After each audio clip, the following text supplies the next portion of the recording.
This is the Analysis in Change with Nathan Williams and Neil Kieran.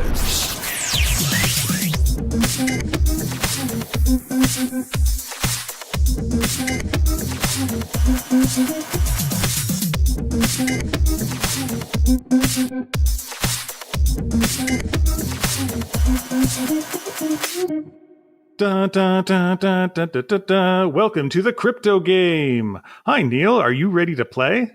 I am, Nathan. This is going to be very random. We'll see how it goes.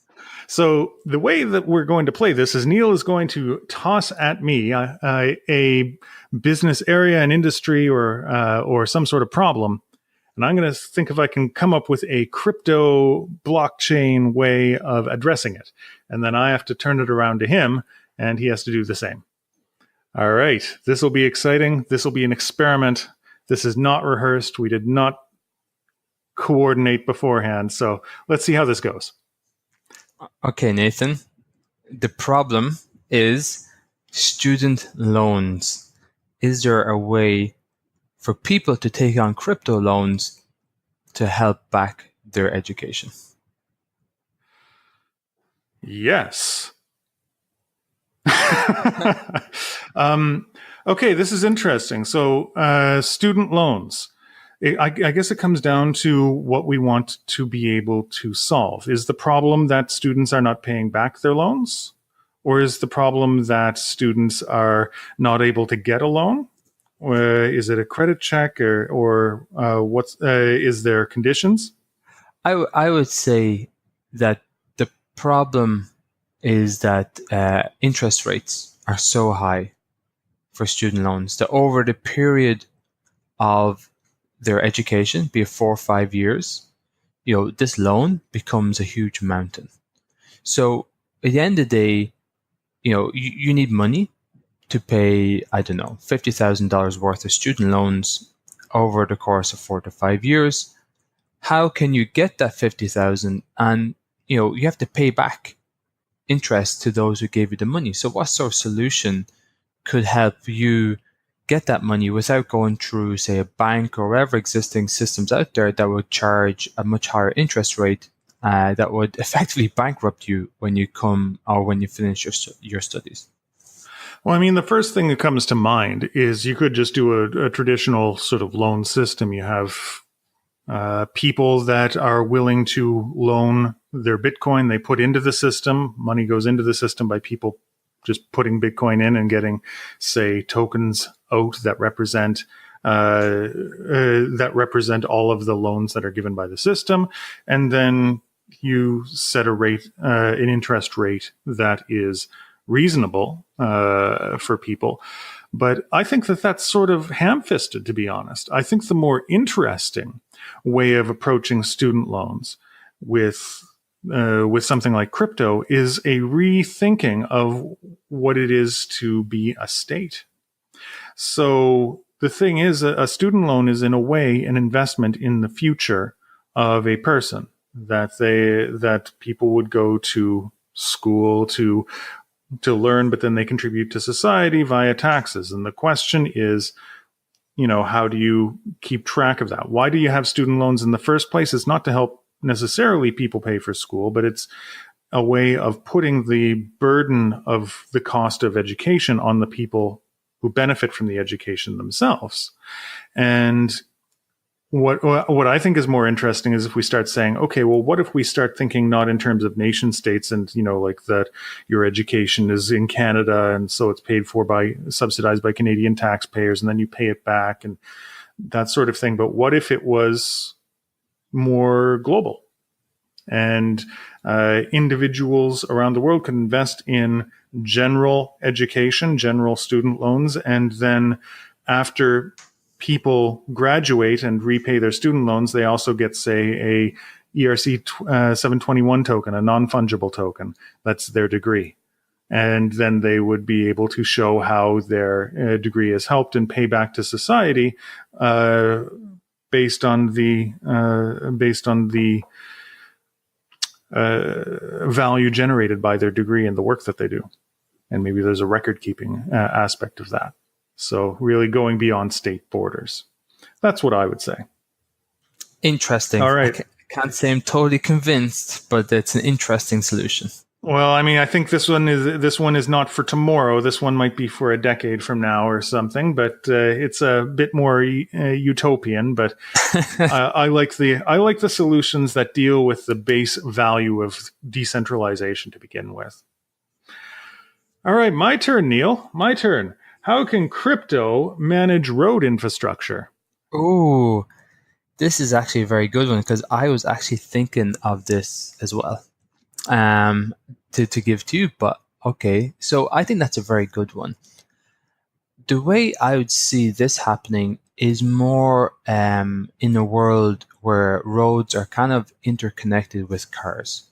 So if we think back to a lot of the, I guess, big ideas people often talk about in the world of, say, 5G, we'll have a lot of communication between your car, your traffic lights, all of the different facilities around you while you're driving to help obviously make driving more safer, but also it can help with you getting through on life and help maybe speed up various services.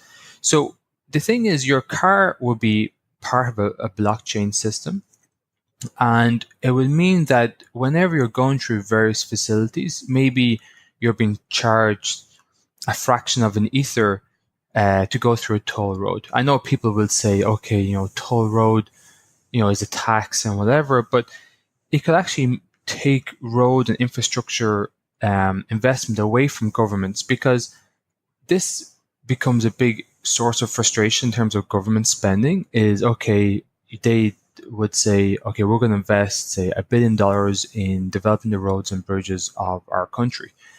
And then they end up overspending on those projects. And people get very, very upset, and then they throw out the government, and a new government comes in and does the exact same problem. So government spending can be very, very difficult. But whereas if you had a system where, okay, whenever you're driving on the road, you could be charged a fraction of an ether, a fraction of a Bitcoin. It's not a lot. It could be like a couple of cents a day. So it's almost like you have some sort of credit system in your car that comes directly from your crypto wallet or whatever. Every time you drive, you're contributing a little bit towards infrastructure maintenance of the roads that you're on.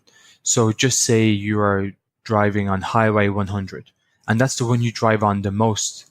Well, that's the road itself that actually get most of the infrastructure, say, investment. It's not as if if you're not driving on Highway 101, your investment or your crypto will not go to the highway. So that would mean that. Oh, I see what you're saying. So okay, I was trying to think of why the benefit what the benefit would be over just adding that sort of tax to gasoline, which is what they tend to do. But what you're saying is that it would go directly to the road in question, so that whatever road is used more ends up getting more investment. Exactly. So that would mean that each road will build up an equity or whatever of crypto, and then when the infrastructure company is to do a job, it's like, okay, this is like a smart maintaining roads. Yeah. But if you think about it, in automated future, if they're to do a job on the road, they know, okay, the budget we have is X amount of million to help maintain this road. And possibly, depending on the amount required per year, or the amount of cars that drive on it per year, maybe you're charged more or less to make sure that this road is being maintained. What would be interesting, though, is to know or to see what would happen to lesser used roads. Would you lose access to rural areas? The incentive model behind this is a big open question mark to me. It's a very interesting application, though. I would love to see it in action. But I guess the way I'd see it is that what we often see is we have roads that become bottlenecks. So we got a lot more cars on those roads. And we often think, why are you not making this bigger? Like, why are you not improving this road? Or, sometimes governments are too late to actually do something about bottlenecks. Whereas this could help incentivize people to start building sooner. It's like, okay, you know what? The money is actually already there to start investing and start improving, as opposed to, okay, 10 years too late, finally the government decides to improve on the road because enough people have complained, and that they've had to make this, say, a campaign policy for them to get elected.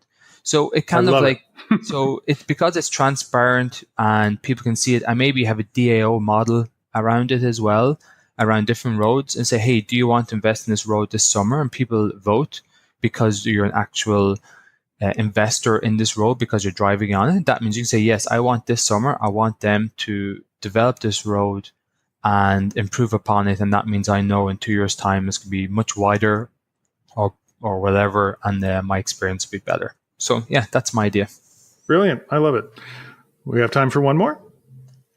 I don't know. I kind of want to leave in a high and say, this is it. I've kind of maxed out. This is good.